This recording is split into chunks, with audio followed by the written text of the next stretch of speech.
Ambassador Elena Vasquez had seen many incredible things in her 52 years of life. She had watched the first human ship break through the light barrier. She had stood on the surface of a moon orbiting a distant gas giant. She had shaken hands with creatures that looked nothing like anything from Earth, but nothing had prepared her for this moment. She stood in the center of a chamber so large that clouds actually formed near its ceiling. Around her, rising in great circular tiers, sat the representatives of 12 ancient species. Some had scales that shimmered like liquid metal. Others had too many eyes or not enough limbs. One species appeared to be made entirely of living crystal. Together, they formed the Galactic Council, the governing body that had controlled the affairs of the galaxy for over 50,000 years. Humanity had only discovered faster than light travel 18 months ago. They were infants in a universe of giants. The High Arbiter, a towering insectoid creature named Vexeri, clicked his mandibles together. The sound echoed through the chamber like thunder. His compound eyes reflected Elena's image back at her 1,000 times over. "Humanity," he said.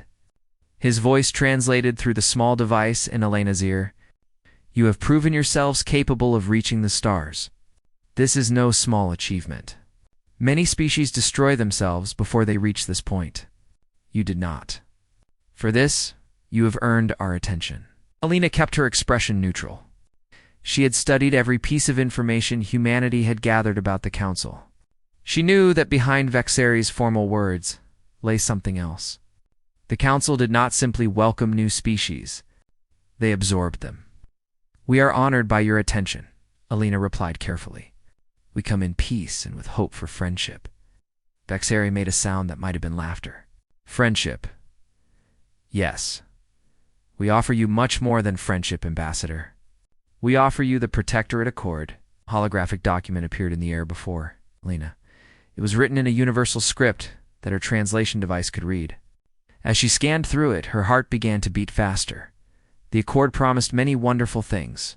Advanced technology that would cure human diseases.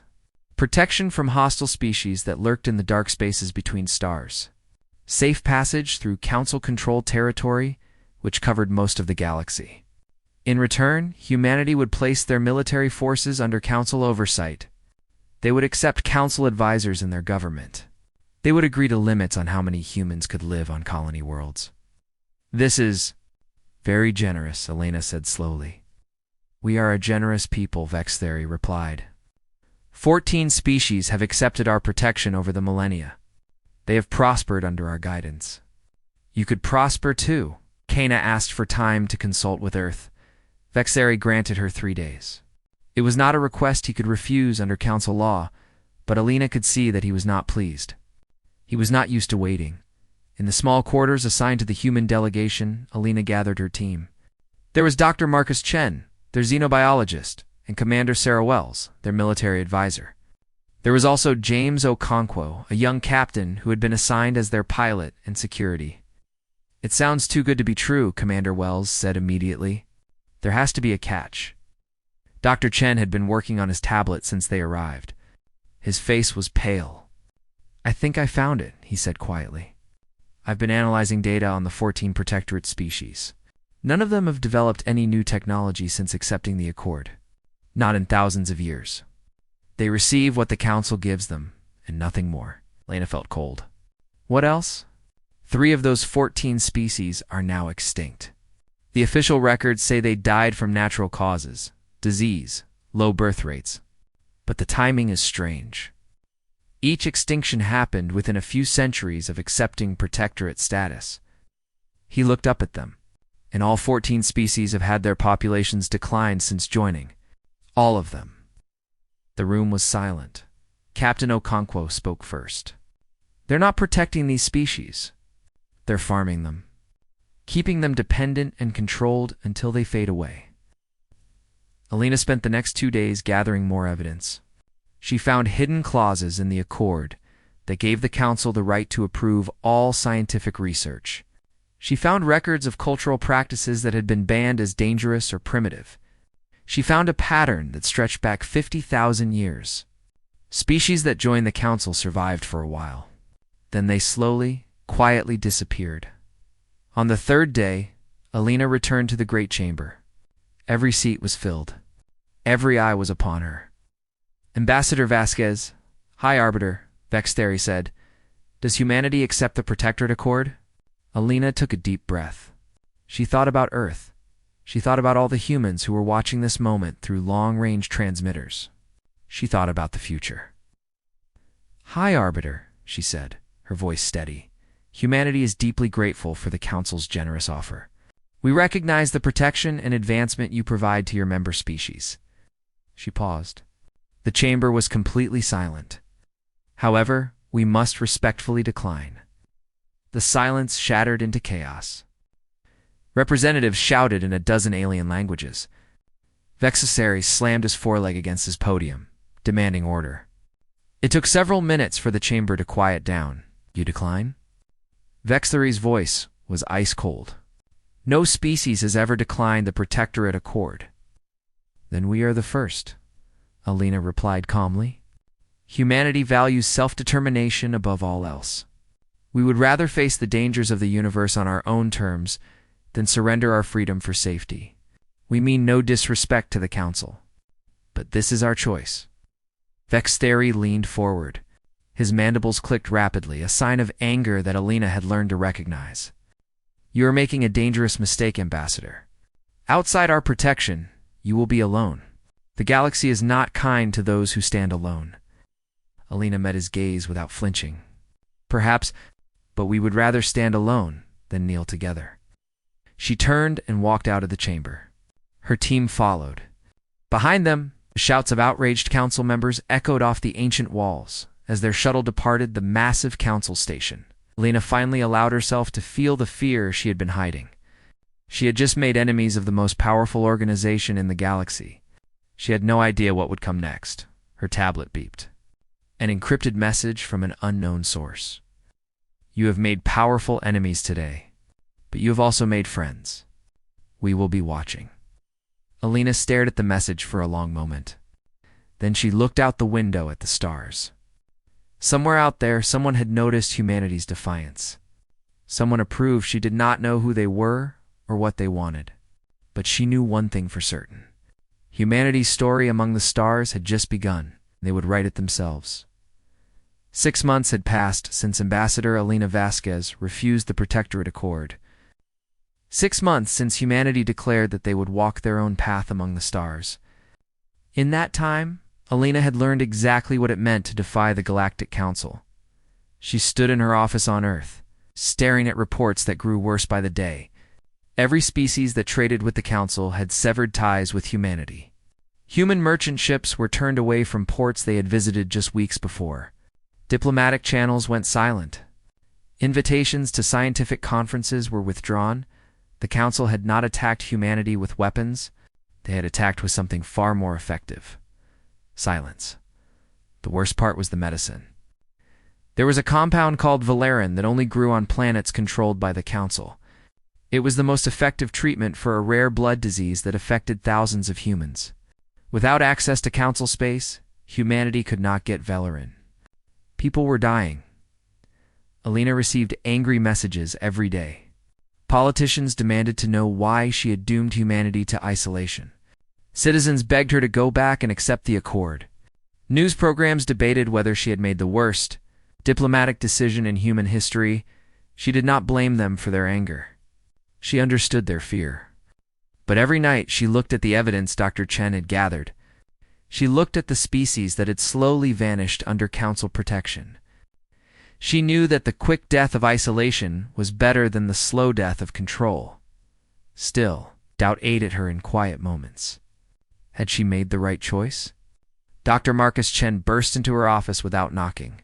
His face was flushed with excitement, which was unusual for the normally calm scientist. "Ambassador, you need to see this," he said. "I intercepted something. A communication from a species called the Velnor. They accepted protectorate status 300 years ago." He placed his tablet on her desk and pressed play. The message was broken and fragmented, clearly sent in secret. A female alien with pale blue skin and large dark eyes appeared on screen. Her voice trembled as she spoke. This is Scholar Sharivan of the Velnori people. I am sending this message to anyone who will listen. Our population has declined by 60% since we joined the council. They tell us it is natural. They tell us we are simply not having enough children. But this is a lie. The image flickered. The council controls our medicine, our food, our reproductive rights. They decide how many children we can have. They decide what we can study. My grandmother told me stories of our old culture, but it is now illegal to practice our traditions. We are being erased, and we cannot stop it. If anyone is listening, please know the truth. The protectorate is not protection. It is a slow execution.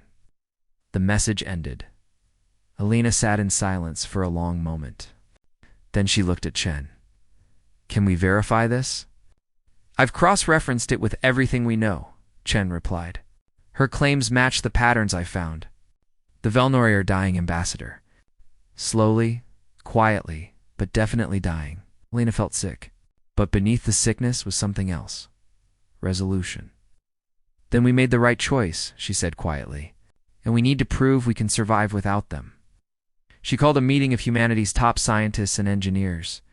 She told them the truth about the council and the truth about their situation. Then she asked them a simple question. Could humanity solve its own problems? The answer was yes. It would be harder. It would take longer. But it was possible. Over the next months, humanity began to change. Scientists worked day and night to create synthetic alternatives to Velarin. Engineers designed new ships that could travel through unclaimed space, avoiding council territory entirely. Farmers developed new crops that could grow on harsh colony worlds without alien fertilizers. It was not easy. There were failures. There were setbacks. But slowly, surely, humanity began to find its feet.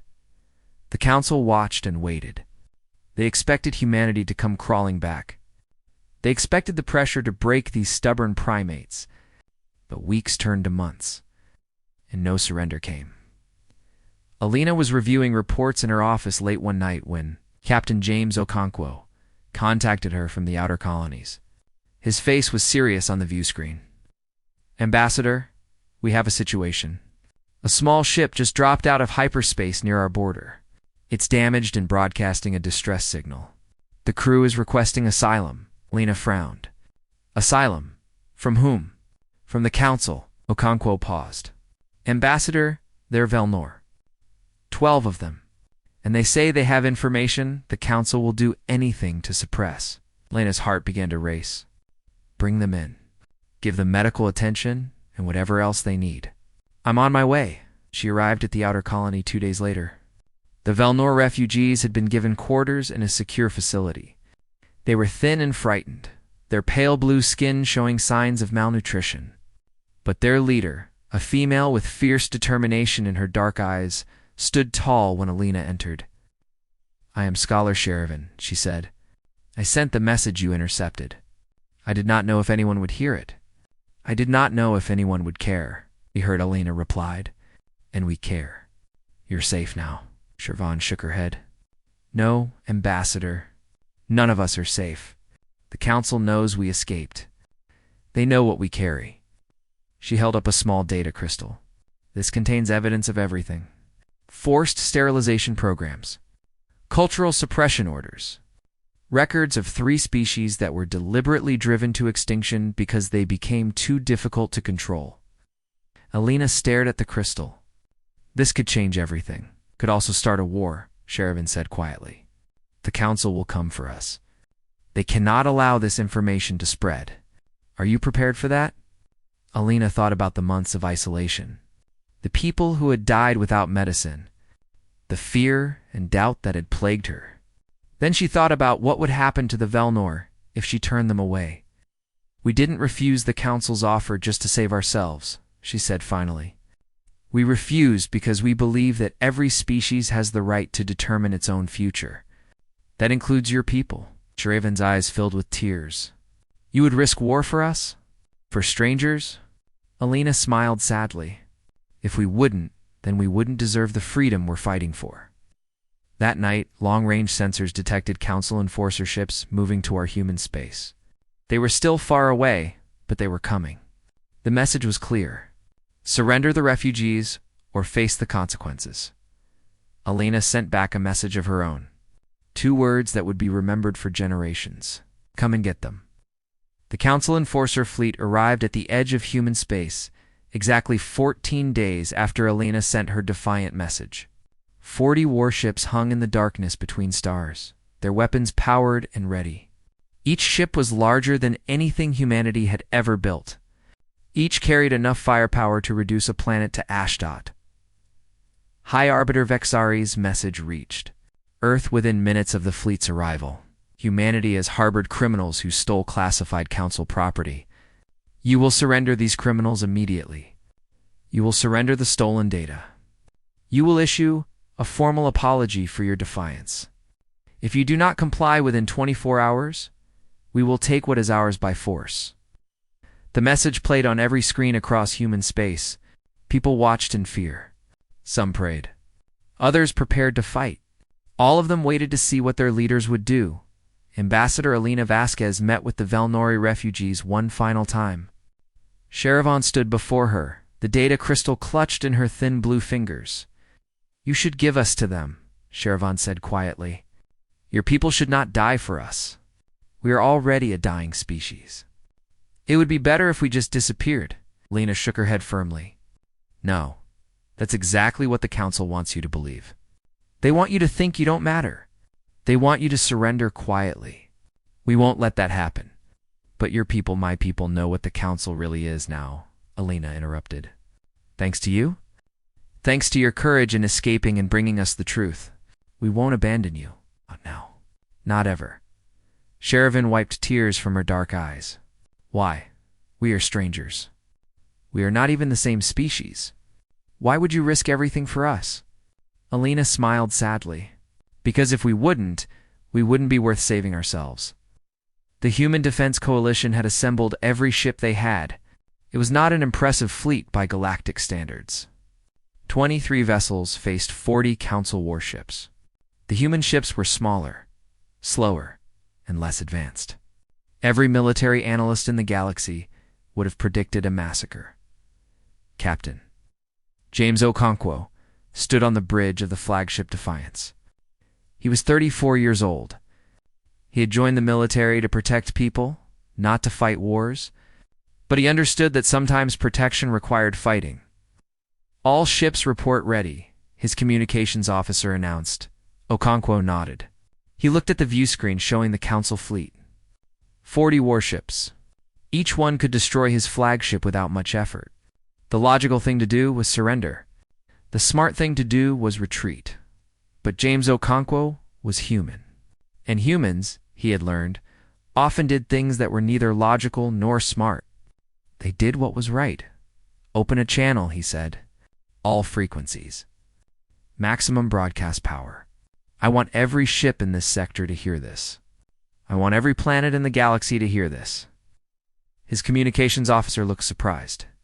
Sir, the Council will try to jam us. Let them try, Okonkwo replied with a grim smile. We're going to give them something to jam. The channel opened. Okonkwo took a deep breath and began to speak. This is Captain James Okonkwo of the Human Defense Coalition, broadcasting to all vessels in all worlds who can hear my voice. The Galactic Council has demanded that we surrender refugees who came to us seeking protection. They have demanded that we hand over evidence of their crimes. They have threatened us with destruction if we do not comply. Paused, letting his words sink in across the light years. We refuse. Out. High Arbiter Vexari watched the broadcast with growing fury. He ordered his technicians to jam the signal, but the humans had anticipated this.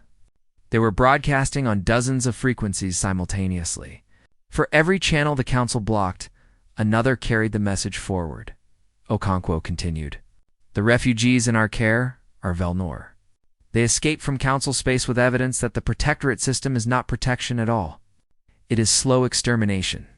Species that accept Council protection are controlled, suppressed, and eventually erased. 3 species have already gone extinct under their care. The Velnori are next. He gestured to his communications officer, who began transmitting the data from Sherivan's crystal. Documents scrolled across screens on 1,000 worlds. Sterilization orders. Population control mandates. Cultural suppression directives. The truth the Council had hidden for 50,000 years poured out into the galaxy. "We are not showing you this to start a war," Okonkwo said. "We are showing you this so you can see the truth, so you can make your own choice about who to believe. Humanity stands here today not because we want to fight, but because we believe every species has the right to exist. Every culture has the right to survive. Every people has the right to determine their own future."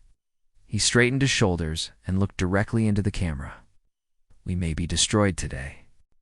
Our fleet is smaller. Our technology is inferior. But we would rather die on our feet than live on our knees. And we would rather fight for strangers who needed our help than surrender them to their executioners." Across the galaxy, beings of every species watched the broadcast in silence. Many had suspected the truth about the Council for generations. Many had whispered doubts that they never dared speak aloud. Now they saw evidence. Now they had proof. On 12 worlds, people began to talk. Not loudly, not yet, but the spark had been lit. On the Council flagship, Vexari screamed orders at his commanders. "Destroy them. Destroy them all. Jam every signal. Silence this." The Council warships powered their weapons. The human fleet held position, refusing to retreat. Captain Okonkwo gripped the arms of his command chair and prepared to give the order to fire. Then something impossible happened. 3 ships appeared from hyperspace. They were not human ships. They were not Council ships. They were something else entirely. Sleek and fast, they positioned themselves between the 2 fleets. A new voice crackled across the communication channels. It was deep and resonant, carrying an accent that no human had ever heard before. "This is Commander the Exal of the Krethi Free Fleet. The humans are not alone today. We stand with them." Vexarius' mandibles clicked in shock. The Krethi were expelled from Council space centuries ago. "Yes," Commander the Exal replied calmly. "We were expelled because we refused to surrender our traditions. We refused to become your servants. We have watched the humans from afar, and we see in them what we once saw in ourselves." The courage to say no. Captain Okonkwo stared at the view screen in disbelief. He had never heard of the Krethi. He had no idea who they were or why they had come. But in that moment, none of that mattered. Humanity was no longer alone. Council Fleet Commander the XL continued, "You face a choice. You can start a war that will be broadcast across the galaxy. Or you can withdraw and explain to your masters why you failed. Choose wisely." The Council fleet did not fire that day. After 6 tense hours of standoff, they withdrew. It was not a victory, not yet. But it was a beginning, and across the galaxy, species that had been silent for millennia began to whisper a word they had. Almost forgotten, Hope the Krethi were nothing like humanity had imagined their first true allies would be. They were tall and slender, with skin that shifted colors based on their emotions. They lived on great ships that wandered the empty spaces between stars. They had no homeworld, no permanent settlements, no desire to claim territory. They were traders and travelers. They valued freedom above all else. Commander Vexal came aboard the Defiance. 3 days after the Council fleet withdrew, he towered over Captain Okonkwo, his skin rippling through shades of blue and green that indicated curiosity and respect. "We have watched your species for some time," Dexal explained. "When you refused the Protectorate Accord, we knew we had found kindred spirits. The Council expelled us 3 centuries ago because we would not abandon our nomadic ways. They said our traditions were primitive and inefficient. They wanted us to settle on planets they controlled, to become dependent on their systems. So you refused," Okonkwo said. "Like we did. His cool skin, flushed with warm orange. Exactly like you did. We have survived in exile ever since, trading with species outside Council control, mapping routes through uncharted space. It has not been easy, but we have remained free." Ambassador Elena Vasquez arrived from Earth a week later. She found the Defiance had become something unexpected, a meeting place. Word of humanity's stand and the Krethi intervention had spread across the galaxy. Secret messages began arriving from species still under Council control. Scientists who had been forbidden from pursuing their research, artists whose work had been censored, ordinary citizens who had watched their cultures slowly disappear. They all wanted to know the same thing. Was there really an alternative to the Council? Alina worked tirelessly to answer that question. She spent hours in communication with representatives from a dozen species. Some could only send encrypted messages, terrified of being discovered. Others had already fled Council space and were looking for somewhere safe. All of them had stories of what life under the Protectorate was really like. There was the Varashi, a species of musicians whose traditional songs had been banned as emotionally destabilizing. There were the Maloxi, whose religious practices had been outlawed as superstitious. There were the Denari, whose scientists had been executed for conducting unauthorized research. Each story added another piece to the picture Elena was building. The Council did not simply want to control species, they wanted to reshape them. They wanted every species to think the same way, act the same way, believe the same things. Anything that made a species unique was slowly stripped away until nothing remained but obedient servants. "They're not evil," Scholar Sherivan told Alina one evening. "That's what makes it so terrible. They truly believe they are helping. They believe that diversity leads to conflict, and that conflict leads to destruction. They think they are saving species by making them all the same."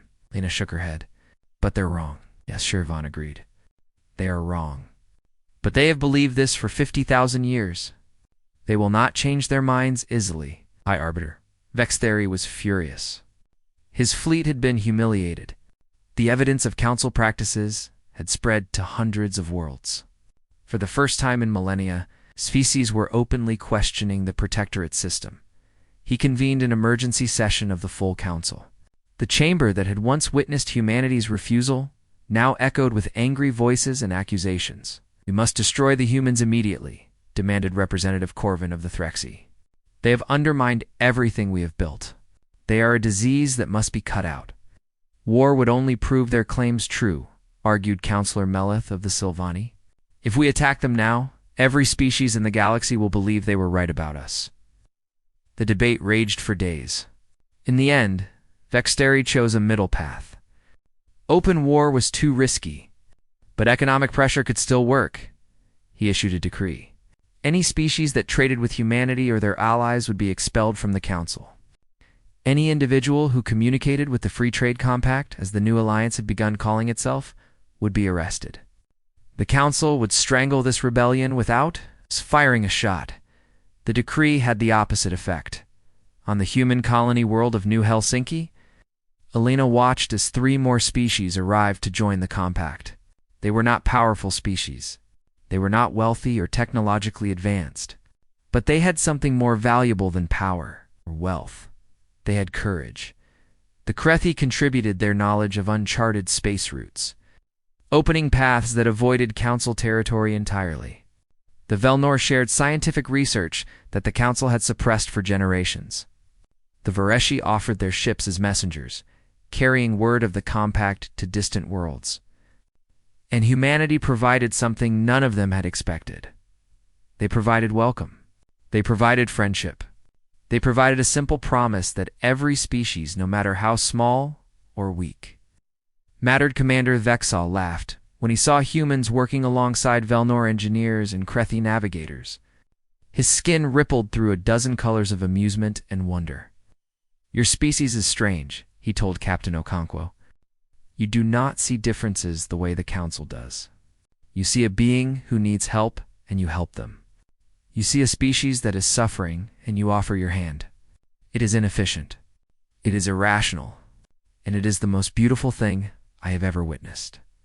Okonkwo smiled. "We're humans. We're basically just chaos wrapped in determination." The skin turned bright gold. "Chaos, yes. I think that is exactly what the galaxy needs right now." Free Trade Compact grew month by month. It was not a military alliance. It was not a government. It was simply a promise. A promise that any species could join, that any species could leave, that no one would be forced to surrender their culture. or their freedom in exchange for safety. It was the opposite of everything the Council had built. And it was working. Alina received word that 3 Council-member species had begun sending secret envoys to the Compact. They were not ready to leave the Council openly. Not yet, but they were asking questions. They were seeking alternatives. Then came the news she had dreaded. High Arbiter Vexeri had abandoned his policy of economic pressure. He had ordered the mobilization of the full Council military, hundreds of warships, thousands of soldiers, the largest military force assembled in 10,000 years. He was coming to end the rebellion by force. Alina gathered her allies, humans, Krethi, Valnori, and a dozen other species.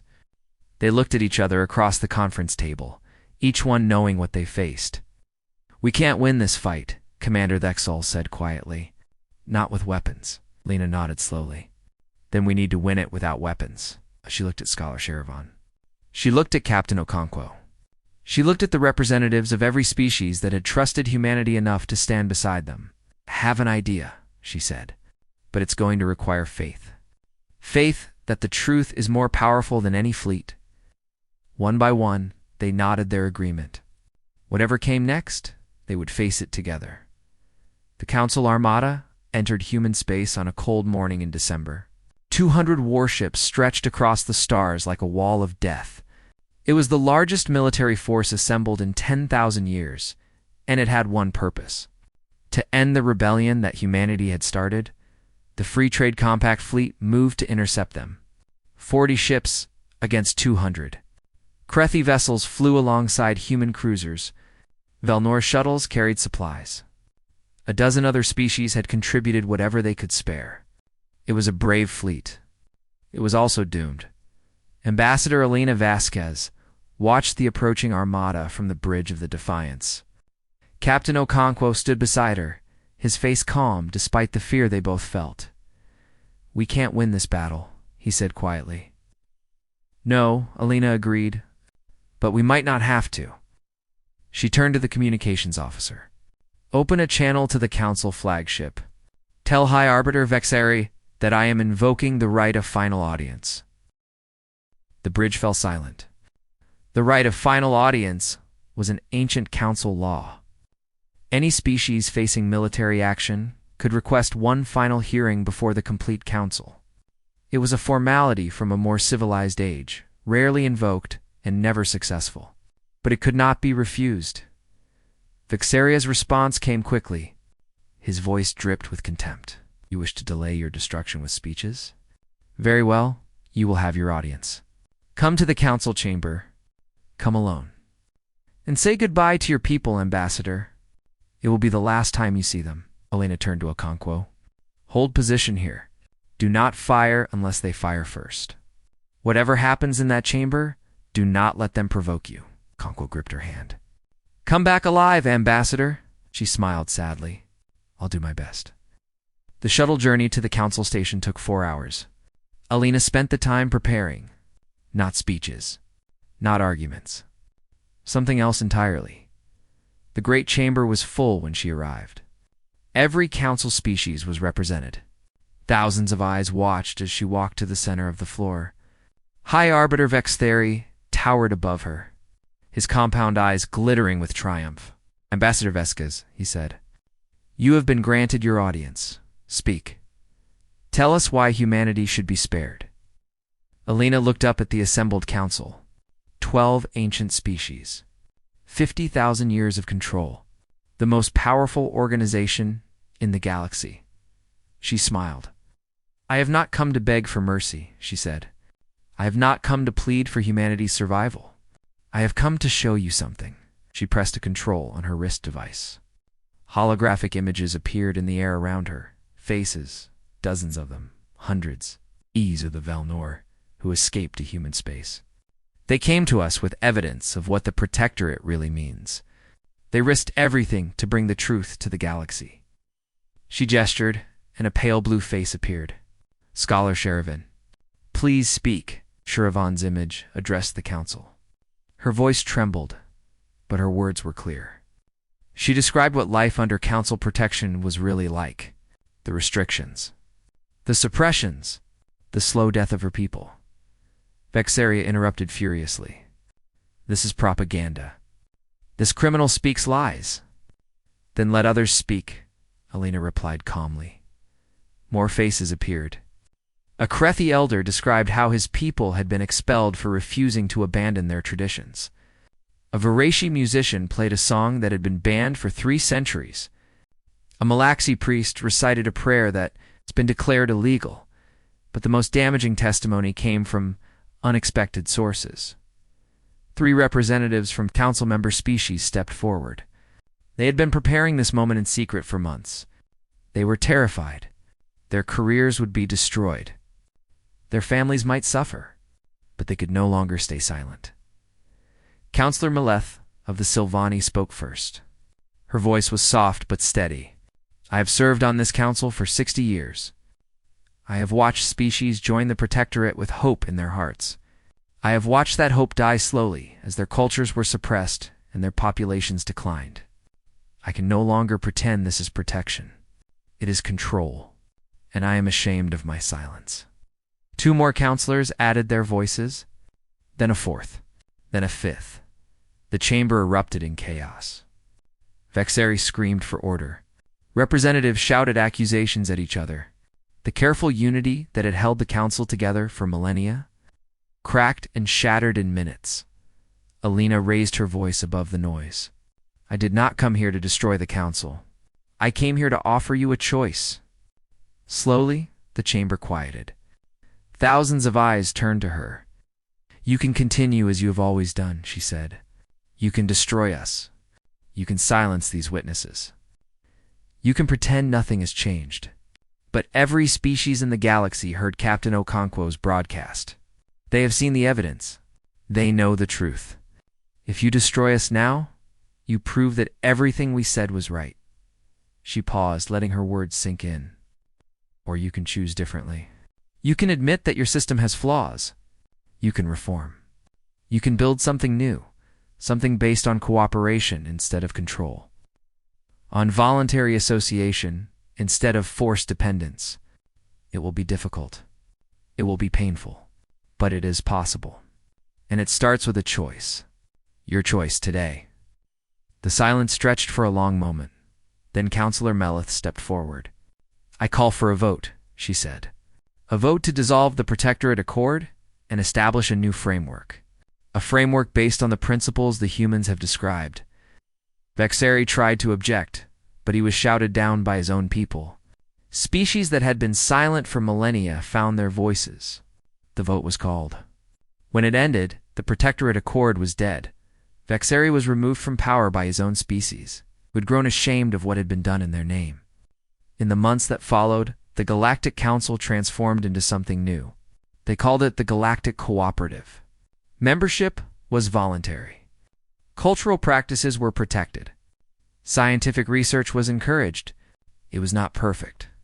It would never be perfect, but it was better. 1 year later, Ambassador Elena Vasquez stood in a garden on the Krethi homeworld. Flowers of a dozen colors bloomed around her. Stars shone bright in the sky above. Scholar Sharavan walked beside her, healthy now, her blue skin glowing with warmth. I have a question, Sharavan said. Did you ever regret refusing the council's offer?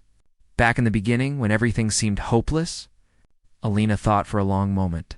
She remembered the fear, the doubt, the long nights wondering if she had doomed her species. No, she said finally. Some things are worth any price. Freedom, dignity, the right to choose your own path. We could have accepted their protection. We could have been safe and comfortable and slowly forgotten who we were. But that wouldn't have been living. That would have just been waiting to die. Shervin nodded slowly. Your people have a phrase. I heard it from Captain Okonkwo. Better to die on your feet than live on your knees? I did not understand it at first. Now I do. Alina smiled. In the distance, she could see children playing. Human children running alongside Velnor youngsters and Krethi youth. They laughed and shouted in a dozen different languages, understanding each other perfectly. That's what we fought for, Alina said quietly. Not victory. Not power. Just the chance for everyone to live their own way. Together, above them, the stars burned bright. And across the galaxy, species that had once been strangers were learning to become friends. The future was uncertain. The challenges were many, but for the first time in 50,000 years, every being in the galaxy was free to face that future on their own terms, and that was worth everything.